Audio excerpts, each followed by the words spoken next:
Hey there everybody, my name is Kat Bowser. I'm your resident fantasy therapist. Welcome back to my channel. Those of you here for the first time, welcome. My name is Kat Bowser. I'm a licensed therapist. I'm also working on my first books for publication. And on my channel, I like to talk about what I consider to be the heart of writing, and that's the characters. Heart of the characters is in their psychology. So that's the angle I usually take with pretty much most of the things I talk about on my channel. So my life is slowly returning to normal, sort of. I did get promoted at work, which is awesome. So new job, new responsibilities. So I'm kind of figuring those out, which is going really well, actually. My husband still hasn't been cleared to go back to work from his previous surgeries, but we're hoping that will happen hopefully next week. So fingers crossed. But good news, my book is officially formatted, edited, has been uploaded for pre-order in ebook on Amazon, and you can also pre-order a paperback on Barnes & Noble. I will drop those links below in case you guys are interested. So this is for my Mirrors and Ashes, my Snow White retelling. And I am so excited. I'm supposed to get my author proof sometime this week, so I will definitely put up a video about that when they come in, because I'll get to hold my book in my hand, and that's awesome. So for this video though, I wanted to talk about just my process of writing. I've mentioned bits and pieces of it in previous videos, but I kind of wanted to go over the whole thing. This is just my process. It doesn't have to be yours. If you guys think you want to try something that I do, by all means, I hope it helps you. But bear in mind, this is just what works for me. So if it's something that you can't see yourself doing, no pressure there. This is just me sharing what has worked for me. So when it comes to writing, all of my stories start with this. Yeah, like the old composition books you had to buy in high school. That's where all my stories start. I do all my outlining and like idea dumping in these things. I know there are word programs like Striver, I think is how you say it, that let you do it on the computer. For some reason, that just doesn't work for me, so I don't do it. So what I do is I start each one of these, each story idea. If I have a plot and I have at least one character, it gets a book. If I don't have either of those, then it stays just kind of in my head until I get those things. So with these, what I typically do is I start off with I will just dump information. And I'm not gonna really zoom in on these because this is a book I haven't released yet. But, you know, I just kind of jot down little ideas that I think will work in the story. And depending on the story, I'll divide it in different ways. Like, for example, this one is for my Rumpelstiltskin retelling. So that has 3 points of view, and it has a past and present timeline. So when I jot down my ideas, I divide them by the timeline and by the character. Next thing that I do, once I've gotten all those down, is I do make character lists. Like this is the list for Rumpelstiltskin. Like I said, I'm not going to show you guys too much, but basically I just jot down and I color coordinate it. So for example, this one, the good guys are in like a reddish pink. The side characters are purple. The bad guys are like an orange color.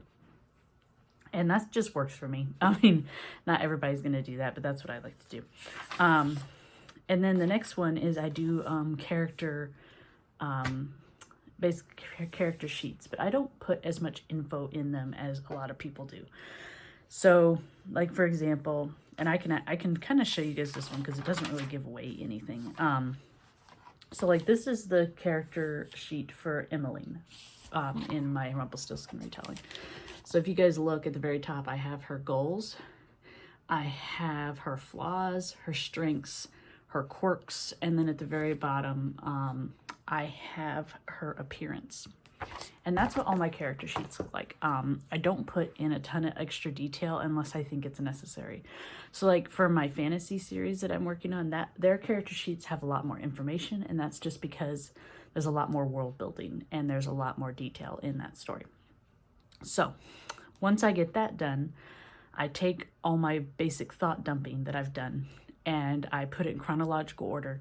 and I start splitting it up by chapter. So chapter 1, okay, this happens, this happens, this happens. Chapter 2, this happens, this happens. And I do that a couple times because what I've found happens is you do it once and then you let it rest a day or so, and then you think, oh, wait, I should add this in there. So I'd say I do that about 3 times before I finally get what I consider to be the final outline for the chapters. And for me, I don't need super detailed chapter outlines, but I do need detail. That's why I consider myself what I would call a pantser, or a plantser, because I'm not a full-on plotter, but I'm definitely not a pantser either. So that's just what works for me. Now, once that's done, now it's time to draft the thing.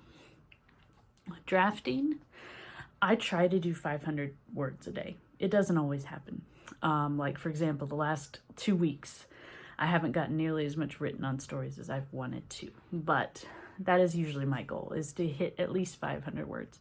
What I found actually really helps is if I split it into like 2 or more sessions a day. And so in that case, I only really need to do like 250 per session. And that's like, what, 2 paragraphs, something like that.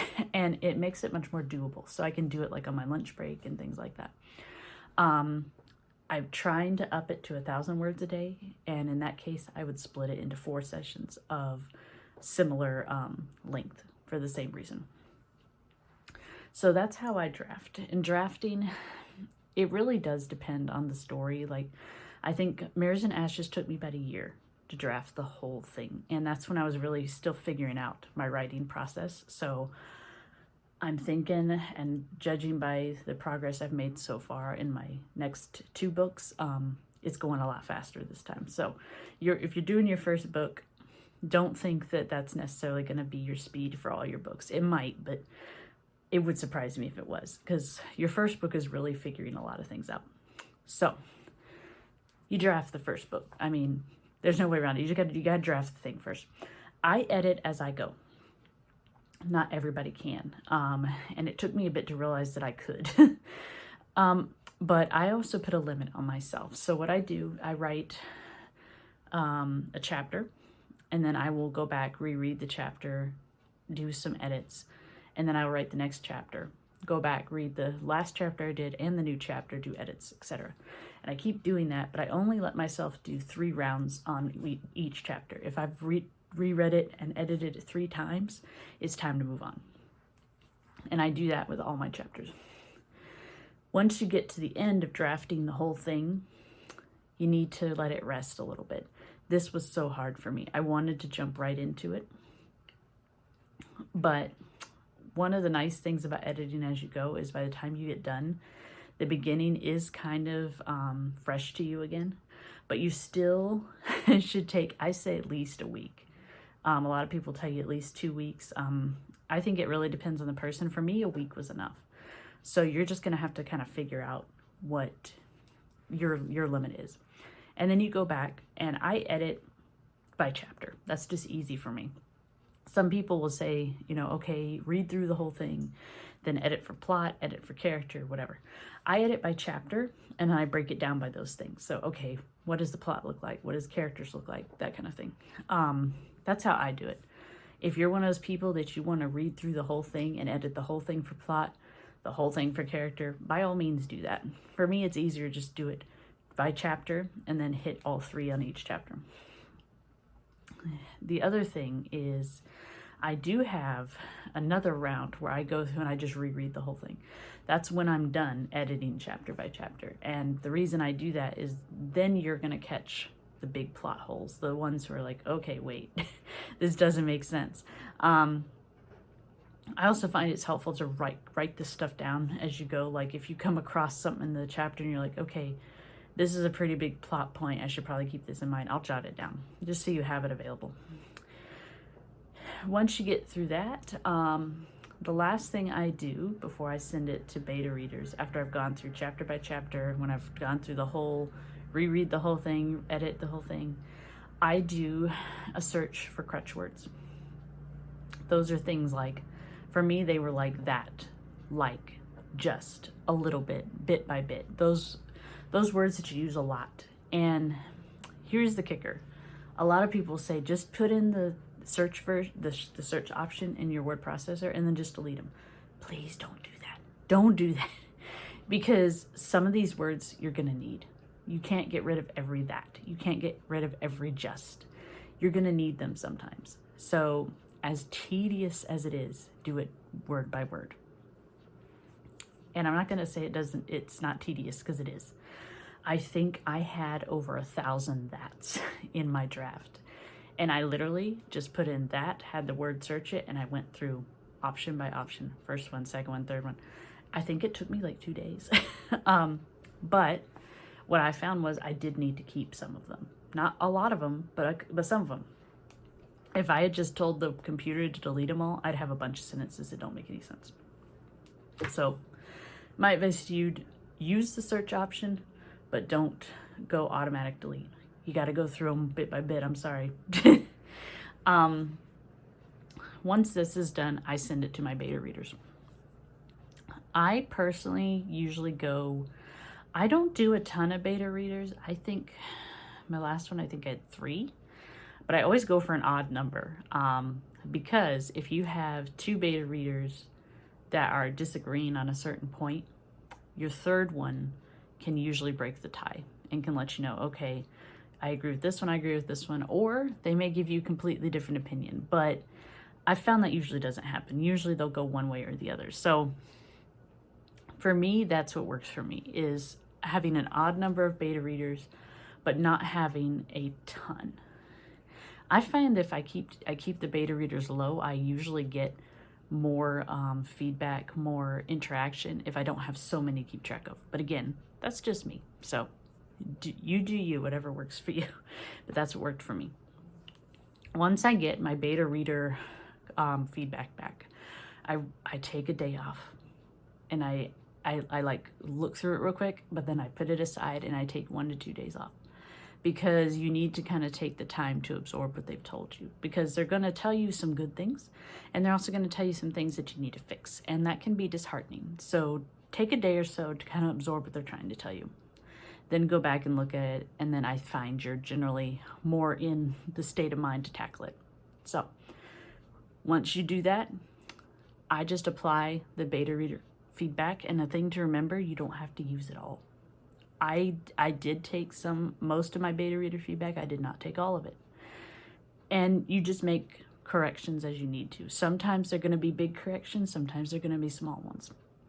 Like the biggest one for me was putting some more flaws in the first half of my story for a character, as opposed to the second half where she was much stronger. So I kind of took what I had done in the second half and applied it to the first half.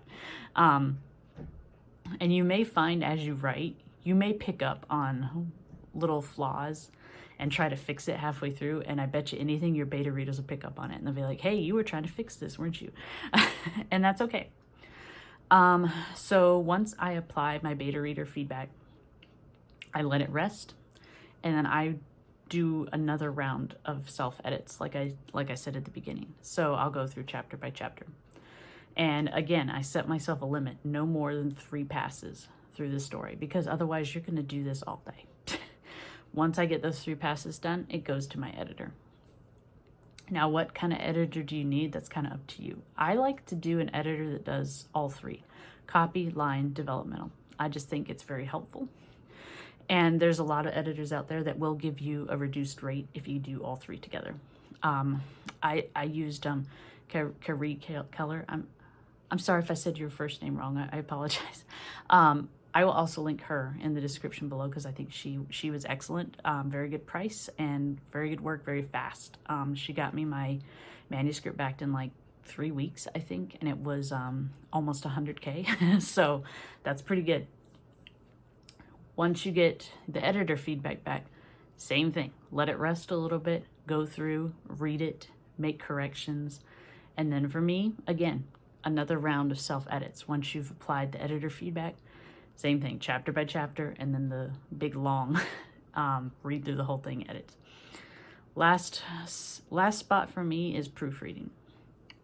Now, this book, I proofread myself.